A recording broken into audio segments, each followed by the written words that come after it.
Okay, let's move into the G7 curve creation for digital.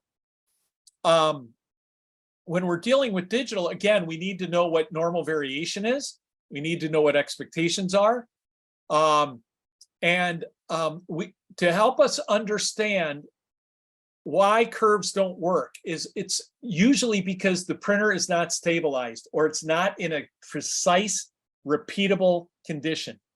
It's absolutely critical to make sure your printers are in a repeatable condition in order to make either a ICC profile or a G7 curve work for that printer. Now, how do we define precision? We've been doing this for years, 7 years now, in terms of using this metric that we coined called E factor. It's the 95th percentile of the delta E of all the colors being measured, meaning 95% of those colors are within that delta E of the reference. So delta E is a metric to define the difference between any two colors, like these two oranges or these two greens. E factor helps us define the difference between any two pages. So like in this example below, I could see the difference between these two green patches has probably the highest delta E because visually it's the biggest difference.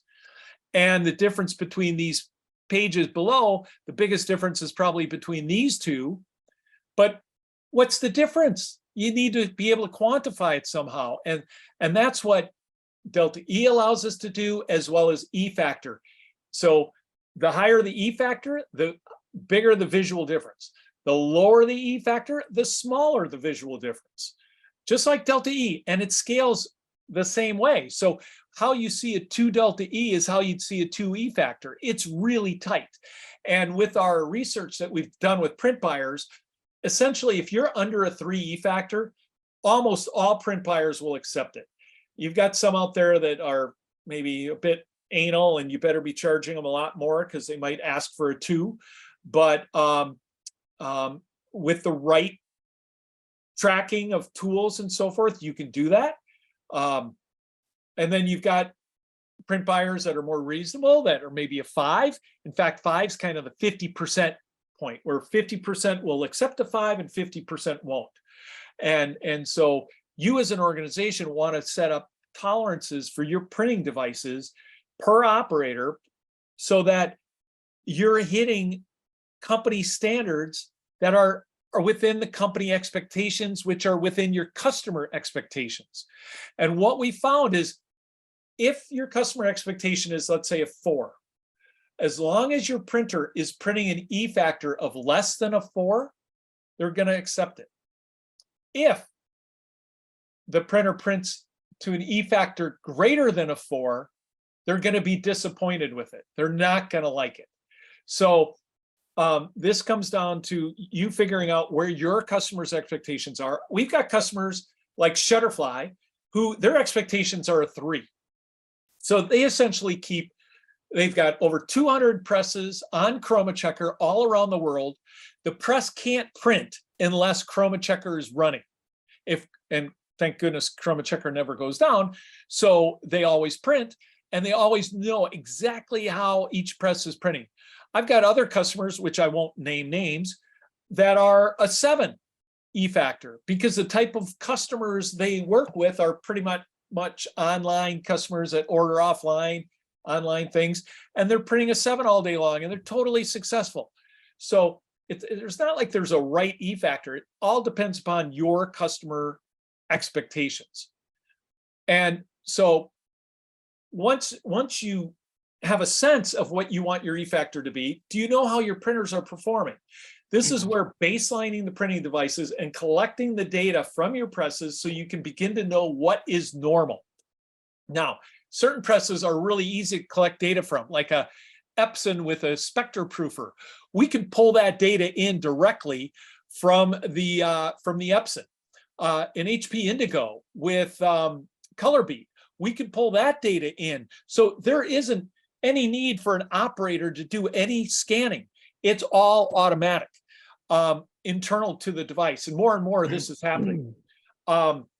We also support targets that can be measured with automated scanning devices like an ISIS or as you saw in the last session, an exact with the roller wheels on it. So once you start collecting this data, you can start understanding what the E factor is of your devices against your reference, such as Grackle, if you're printing on coated paper, and you can set your company tolerance.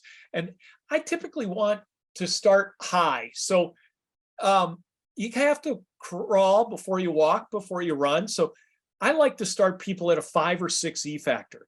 That's kind of where I see printers beginning at.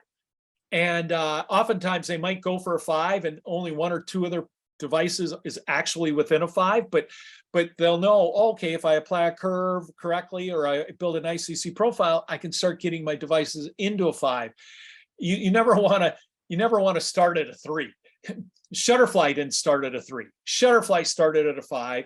They've been using ChromaChecker for many years, and they were able to understand what's normal about their presses and squeeze them into a 3, taking work, but they charge for that work. They do very high quality work. And so in this way, you adapt to your production standard over time based on, again, your customer requirements.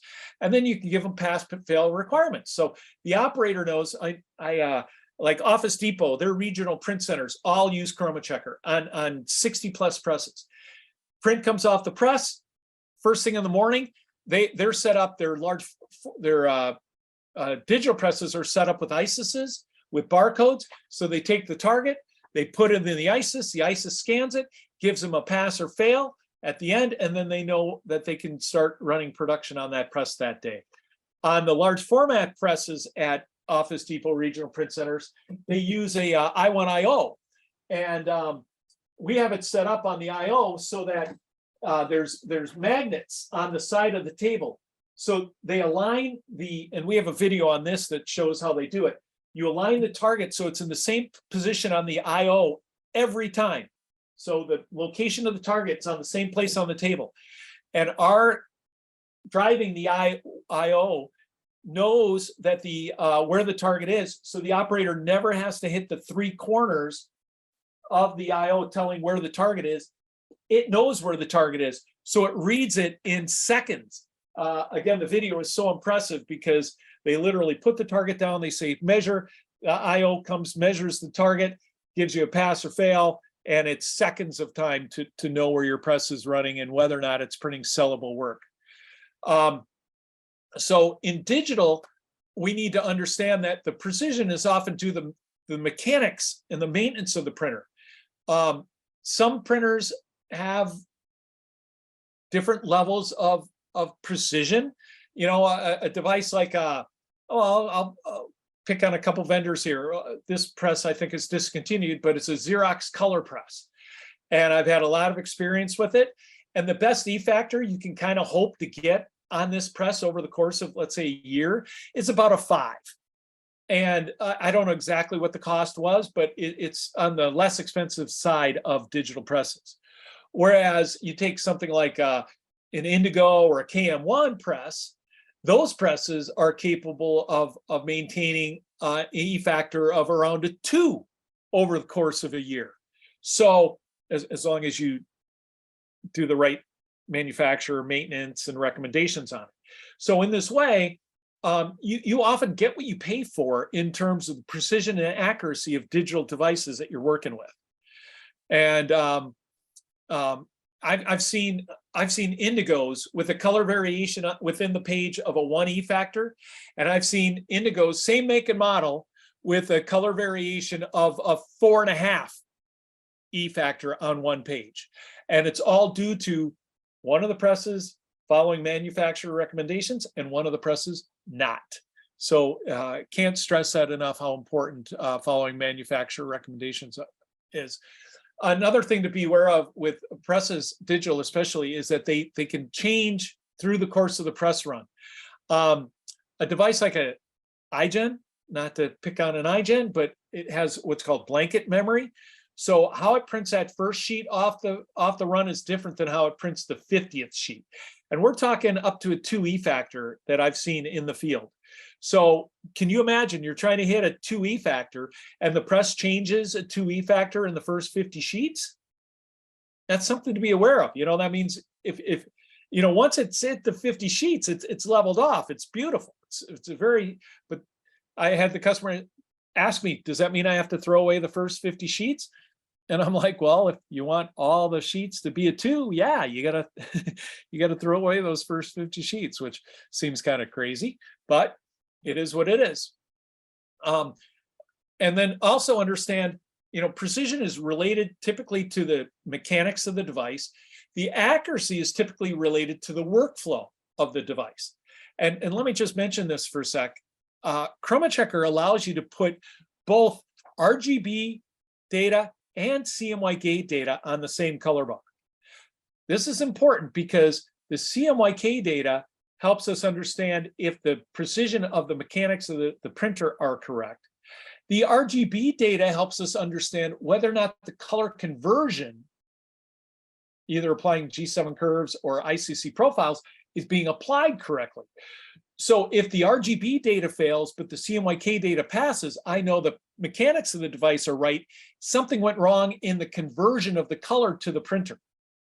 So these are technologies that we've incorporated in the ChromaChecker to help the troubleshooting aspect of, oh, it failed. Why did it fail? You can quickly figure out why it failed if you have intelligent color bars like this on your sheets.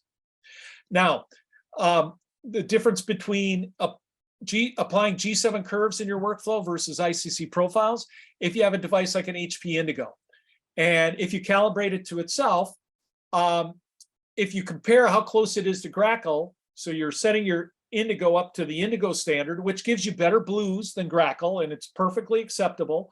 We've got customers doing it. I recommend aiming it for a CRPC 7 versus Grackle if you're setting your Indigo up in a calibrated to itself state. But if we were to measure the difference, visual difference between the Indigo set up to itself and Grackle, it's going to be about a 6.5 E factor. So it's a fair amount of visual difference between the two. But if we apply G7 curves to that press, we can get that Indigo down to about a 5 E factor to Grackle. Now, if we apply ICC profile in the conversion and we build a profile for the given press and the given substrate, you can get the E factor down to a 2.8 or even lower. So it shows you that G7 curves gives you fast, easy way to do adjustments. But remember, G7 curve isn't going to fix the blue overprint of an Indigo.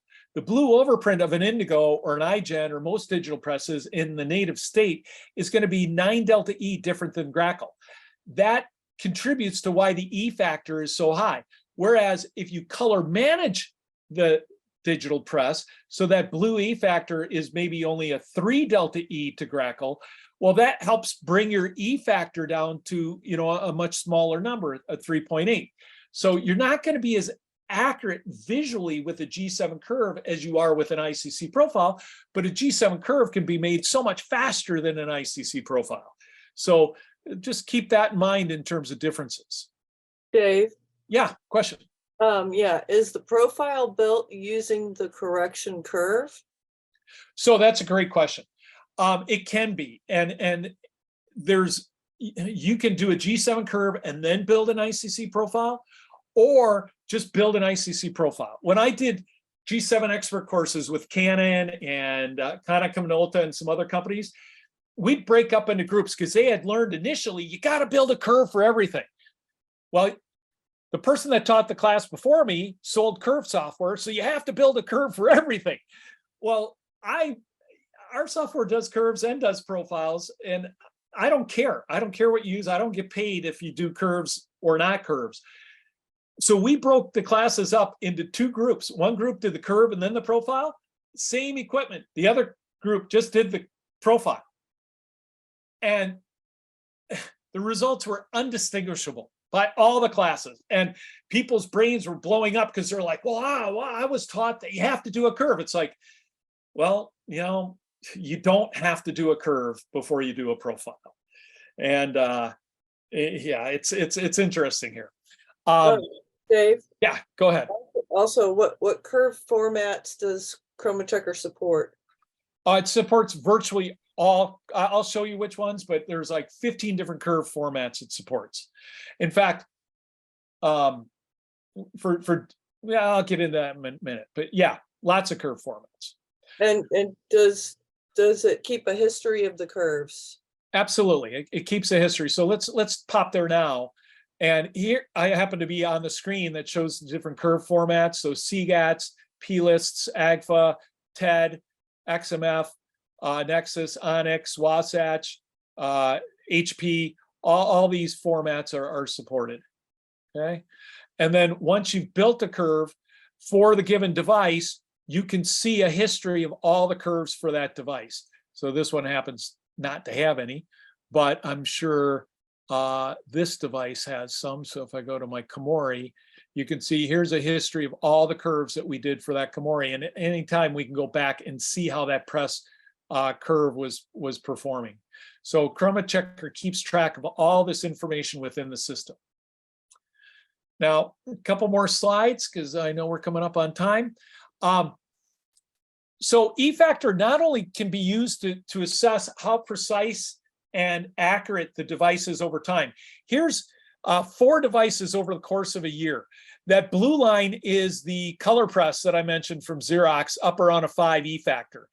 The Inca inkjet is the magenta line, and you can see there are times it went way off in the left field, and then it was quickly corrected because they had ChromaChecker. So you can kind of see how much maintenance a device needs based on how many peaks in the curve. You see the Inca has a fair amount of peaks in the curve. And then down below, the Epson and the KM1 press are almost on top of one another, which is quite amazing that the KM1 and the Epson press have that level of precision and accuracy. Now, the other great thing about E-factor is it allows us to quantify how close the press is to the bullseye, but more importantly, it allows us to quantify how close the 2 presses are to one another. Because how close is your Epson matching your press? How close is your Indigo matching your Epson? All these things are really important. And so I'm showing this target because this is a free download off our website that I'd like all of you to download after this session and print it on all your printers and easily measure it with an I1. And then once the data is in, ChromaChecker will tell you what the E-factor is against Grackle. So one's 2.6 to Grackle, one's 7.3 to Grackle, but it then allows you to see how close is your Inca to your Indigo. And in this case, these two are 7 E-factor, 7.7 different. And the way ChromaChecker does it is with a dart target. So you can see the bullseye is Grackle, the Epson is the purple dot, the iridescent is the blue dot. You can see it's 7.7 different. And you'll see there's a warning sign at the bottom and it says, hey, the reason they're so different is because paper's 6.9 delta E different between the iridescent and the Epson. So either get a different paper for the Epson to match the iridescent or a different paper for the iridescent to match the Epson, and you're automatically going to bring your E-factor difference between these devices to a much smaller number. And ChromaChecker in a ChromaChecker substrate inspector allows you to find a closer paper match. And it's not just on delta E, it's on some proprietary math that Robert Chung from RIT helped us make to help us find the closest paper white to get a better visual match. So in this way, use the ChromaChecker 5-step process to apply a production standard, baseline your printers, collect the data. I'm going to show you how easy it is to collect the data with an I1.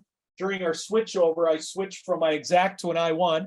I'm using our white backer, which is PVC plastic, which is available for sale. And what I'm going to do is find my ruler guide. Here's my ruler guide. And I'm going to take my sheet, and you guys have all seen I1s before, so I don't know that you have to watch me measure this, but I'm going to just flip over to our capture software, and there's a video for the Exact. There's also a video for the I1. So if you've never used the instrument before, you watch this 5-minute video, you'll know how to use capture and you'll know how to use the I1 to do measurements. So I'm going to say the color press.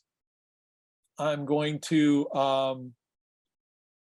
we'll do the iridesce, and I'll say the 3-row target. And now we're going to quickly measure this target, and then I'm going to build a curve from this target. So putting my I1 down, scanning left to right. First row done, moving the guide down, scanning right to left. And if you're asking M condition and all that, that's all pre-stored within the track. However you want to collect the data, you can. Now left to right again. And by the way, a little trick that I use on my I1 bar, I have like little Sharpie marker lines, so I know where to line the target up with the guide. And you'll see here, it's 5.1 E factor. I'm asking for a 5. I'm just outside the bullseye, so I'm 5.1. And you can see it's failing G7. And you can see the paper's off by 3 delta E. And so if I wanted to build a new G7 curve, I just click on this G7 curve icon. And when we look at the data, I mean, frankly, yeah, this technically fails G7. The CMY grade balance is off by 1.6 and we're allowed 1.5. For all practical purposes, it's really G7. That's why the E factor number is so much more meaningful than G7 pass fail. I've had prints be a 2.8 E factor and fail G7. No one on earth is going to complain that that's not a good match. And yet it technically failed G7 because one of these metrics was off by like 0.1.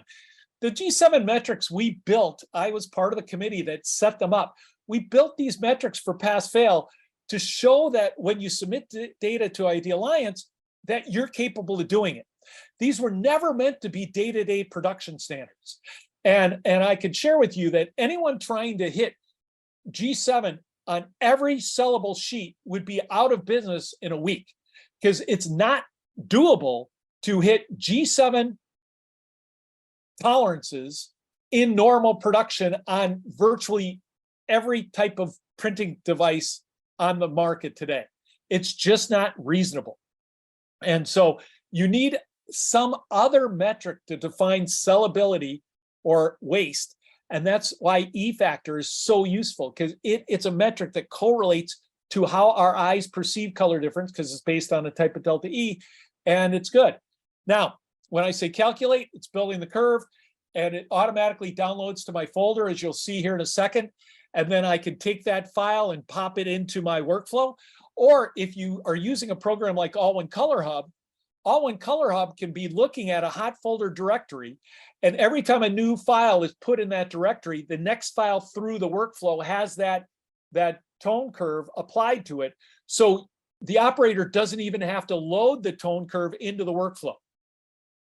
In fact, to take it one step further, I've got customers that are using an inline spectro with Epson type devices with the EFI RIP. They've substituted the ID Alliance 3-row target with our CC84 target because they're the same layout. And when that target gets measured by the inline measurement device on the spectro, it automatically comes into ChromaChecker. If it fails, ChromaChecker automatically builds the new curve, puts it into the directory where All-in Color Hub picks up that curve, and the next job through, it has that G7 curve applied to it. So the next print out is pretty much guaranteed to be G7 compliant, even if you've never seen that paper before. Now, G7 experts hate to hear that. ChromaChecker, frankly, has scared the crap out of some G7 experts because it's so easy. It automates it. It makes it really simple. G7 experts don't necessarily like that because, there's expertise and time going in. The beauty is that if you're a G7 expert, you can't automate everything. Yeah, you can automate the majority of things, but when something goes wrong, you still need a G7 expert to kind of diagnose it and figure out what's going on.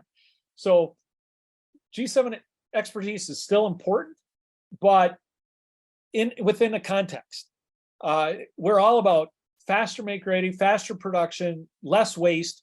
That's what ChromaChecker does. I hope you guys go, and just to go back to my presentation here, because I'd like you guys to try this out. Register on ChromaChecker.com. Go to ChromaChecker.com/trial. Download this file. Print it on your different printers. We'll help you get capture loaded so you can measure this target in no matter what your measurement device is. And then you can say, hey, look, my indigo is 4.5. My ink is 7.2. My Epson's 2.9. And then you can say into one another, they're 4 to one another here, and they're 3 to one another here. And when you start seeing your presses, if you will, lined up on a dartboard, again, you'll wonder how you ever did it again. So did it before. So in this way, you'll start understanding what normal variation is. You'll understand how accurate your devices are. You'll know which device has the least amount of accuracy and what you need to do to fix it. So all these things become readily apparent for you. Now, I know we're at time. I hope you got something out of this session, and you saw how easy and powerful G7 curves are to create using ChromaChecker. Are there any questions before we end?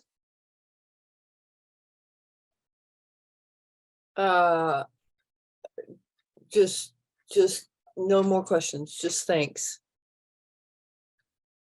All right. I know we asked last month for ideas for this past month, and we had a couple people say, hey, I want to learn more about curves and how do you apply curves, and that's why we're doing this session. If you guys have ideas for what you want us to cover next month, please feel free to give us emails in the chat. And by the way, if you go to our website, we're taking input for our color conference coming up in January of this next year. This is different than the color conference that Print United is doing. This is our color conference. If you come, you will get a free license for 6 months to use ChromaChecker. We do a lot of hands-on, and the goal is everything you learn here in Florida, you'll be able to take back with you the day after the conference. Very practical, hands-on. You won't be listening to 20 different speakers talking on 20 different subjects that maybe you own one of those software programs. In addition, we'll also be at Print United. So if anyone from your company or you are coming to Print United, please set up some time to meet with us. We'd love to hear what you have to say about our system. So with that, I'll go ahead and stop the recording, and thank everyone for coming. And I hope that we'll hear from you soon.